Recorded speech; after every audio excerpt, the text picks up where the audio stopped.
Yeah, hello and welcome to this digital version of the Eine-Welt-Landeskonferenz. In our series of interviews, we're trying to hear many different voices from all over the world. And you can also check out the other interviews after you watch this video, of course. Our guest today, and I'm hoping I'm pronouncing it correctly, Let's is see. Mariam Zulaya, Yes, very good. an activist from Georgia. Yes. Mariam, how are you? Hi, first of all, I have to thank you for letting me be here and letting me voice my voice. I'm okay, thank you. What about you? I'm also okay. Yeah. Yeah. Could have been better, could have been worse. Yeah. Yeah. Okay. Maybe could you tell us a bit about yourself and your activism? Yes, of course. So, as you said, I'm Mari. I'm 23 years old, and right now, one of the things that I put my most time into is activism. Actively trying to stand for different causes for my country. Yeah. Okay. And why are you doing what you're doing, and like what keeps you going? So you may already know, like as Saba said, what is happening in Georgia right now. And one of the main reasons we're activists and we're doing what we're doing is because we don't want to be dragged back to the shadow of oppression, and we don't want to be dragged back to the life where people are afraid to live, to love, to be free. And it's all from the country that has shown us um, how hate works and how oppression works, who has occupied our territories, who has war with Ukraine right now and has had it before as well. And we don't want to go back to that. So that's like one of the main reasons we're fighting. And to say more of a personal reason, it's because I love my country, I love my family, I love my friends. I mean this with all my heart when I say this, and they're one of the biggest reasons why I want us to have a better future where we live. Yeah. Of course. You have already talked about it, and we have a different interview on the more broader side of what's happening in Georgia right now. But to keep it short, for a few months now, there have been protests going on. Yes. Are you involved with these protests? Yes, of course. Like you know how you can always say that I can be involved even more. I feel like it's an extent, but I would say that I'm still actively involved in any way I feel I can be. And it's not just like standing on the streets and like holding a banner, which of course I'm also doing, but it's also like sharing on my social platform all kinds of information, trying to reach people that are not just in my bubble and that are not just my friends, but some other people as well.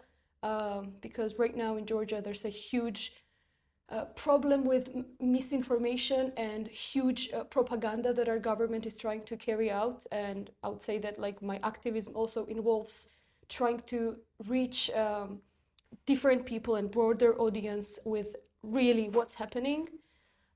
So social aspect, being on the streets, spending a lot of time on that, and of course also like every time I get the chance to talk to people, somehow you always have to squeeze in the topic of what's happening, be it in Georgia or like somewhere else. So yeah, this I guess. Okay.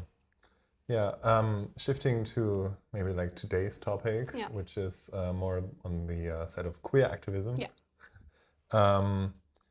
Would you say there's like a special role that queer people play in protesting? I mean, there's been this whole history of queer activism, driving from like Christopher Street Day and those kind of things in the U.S. mainly. But would you say there's a special role that applies to queer people in Georgia right now? Yes, I would say so, definitely, in the sense that queer people in general, I would like to say, are a lot more sensitive, aware, and like really sensitive towards discrimination, towards oppression, and queer people in Georgia were one of the like first people who would also actively come outside and try to raise their voices, organize people, share the knowledge, raise awareness about not just what's happening towards queer people, but about what's happening overall in the country,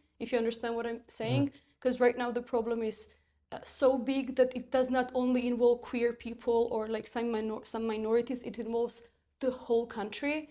And I would say that it's amazing that queer community in Georgia is just talking about it in the bigger aspect as well, and very actively protesting, doing all kinds of discussions, thinking of what we can do to make Georgia a safer place for queer people and for like every other person in general.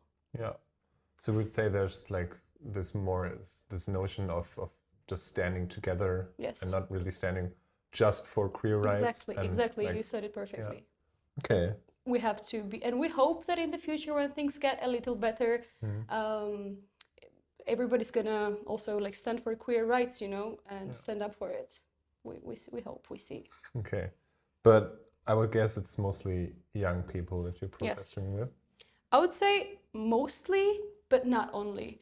I would say that when you go on the protest, you meet all kinds of people. You meet people who are like the age of my grandparents. My grandparents themselves would love to be standing on the streets, but unfortunately their health is not really letting them do that. So what I'm trying to say that like it's all kinds of people, mainly, of course, young people who were born and raised in Free Georgia. Okay. Because if we're talking about older people, a lot of them were born and raised in the regime of Soviet Union. Sorry.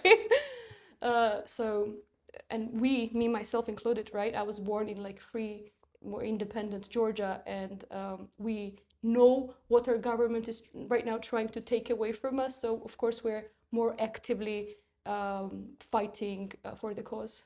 Okay. So would you maybe say that it would be an oversimplification, so to speak, to just speak of the struggle between the old generation, like the old Orthodox generation, and the young pro-EU human rights generation? There is a struggle, of course. Like I cannot say that, like it's nothing, we're all on the same side. No, unfortunately, that's not the case.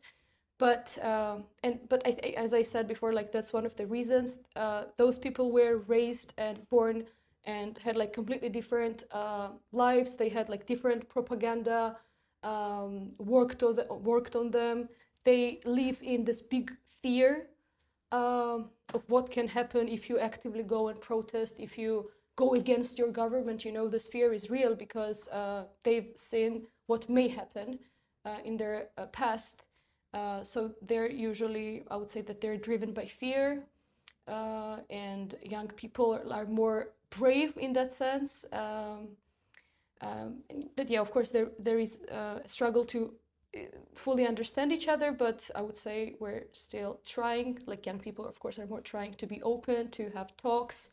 Like I would just say that it starts like with your family first. Like every friend I know, like they have family members who are not on the same side as we are, who say like, oh yeah, like the government is doing whatever they have to do to keep the peace, but everybody's trying to talk to their grandparents, their aunts, their uncles, I don't know, to really openly try to change their perspective. And I wouldn't say that it's always working out, because some of the traumas and some of the ideas are rooted very deeply, because propaganda can work really amazingly on some people, unfortunately, especially if we're talking about a developing country where majority of the people are poor. There are like economical struggles. Like it's really easier to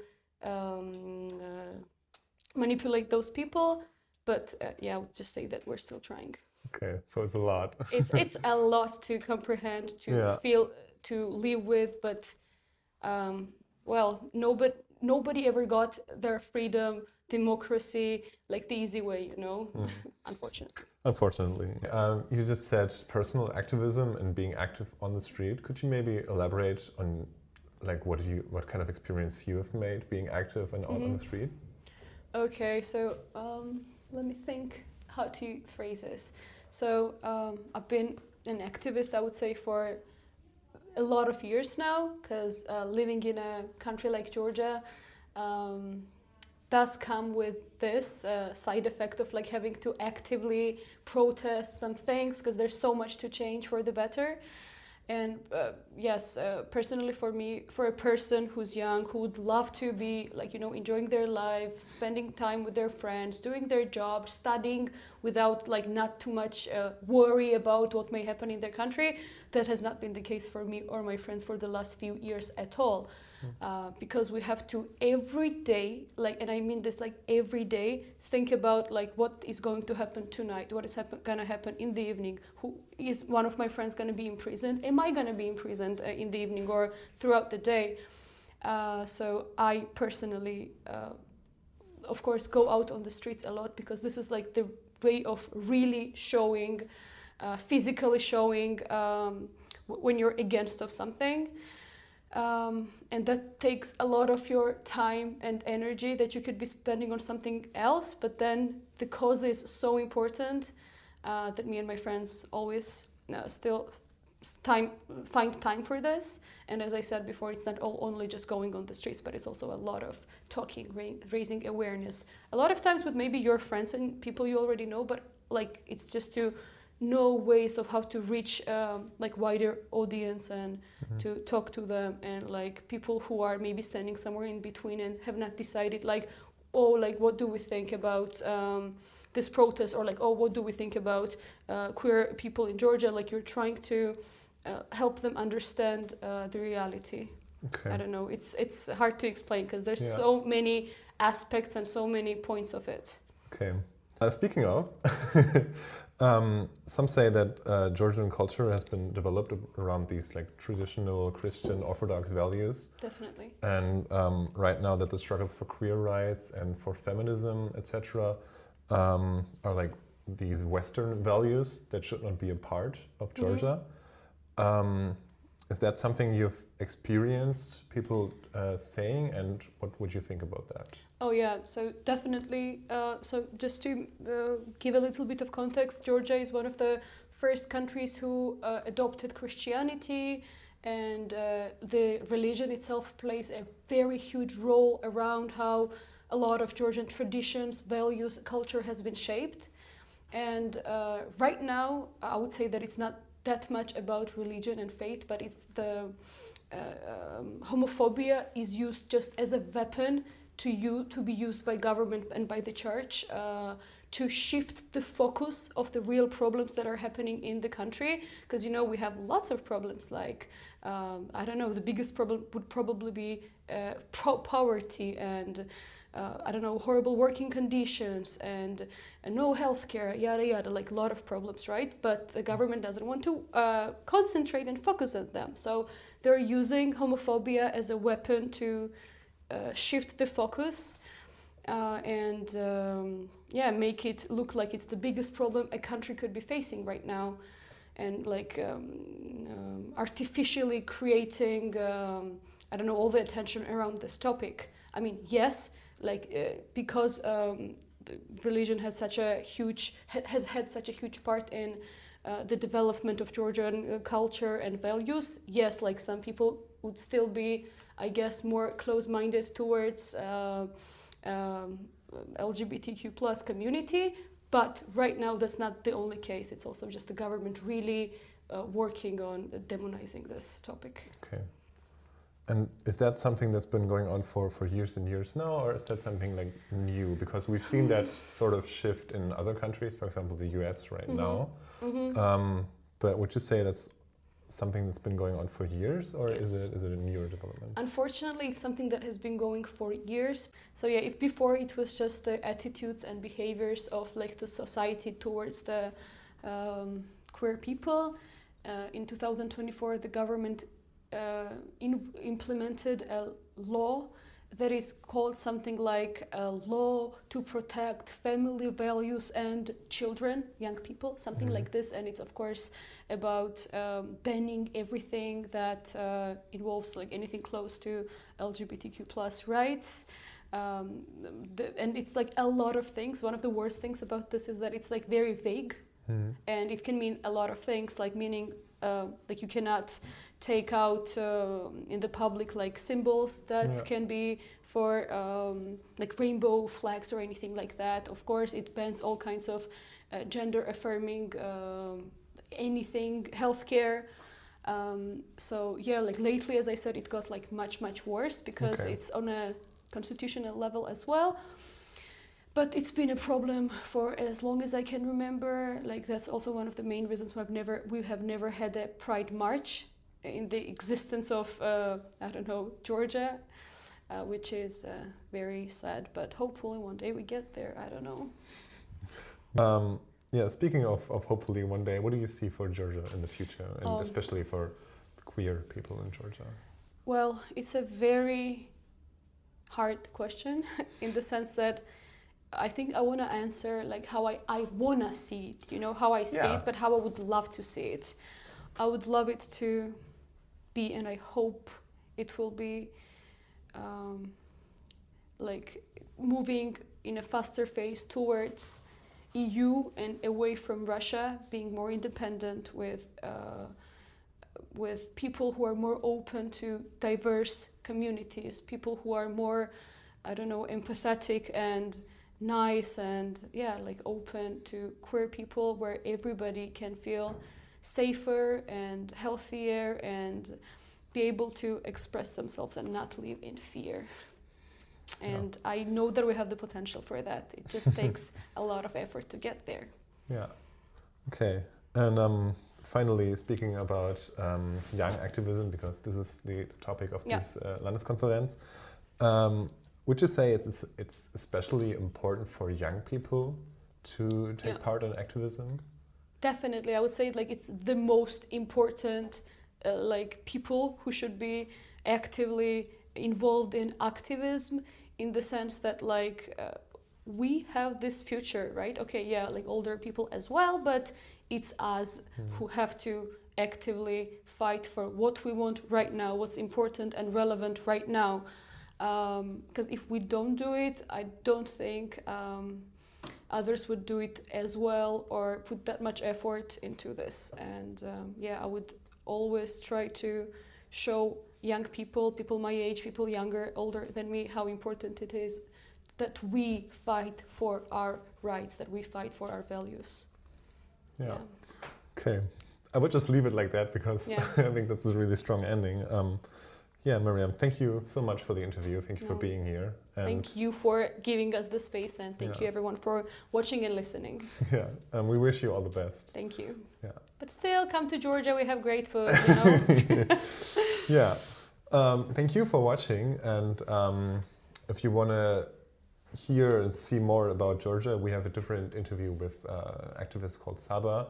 And he's talking about more like a broader side on what's happening in Georgia right now. And we've got 2 other interviews about German activism.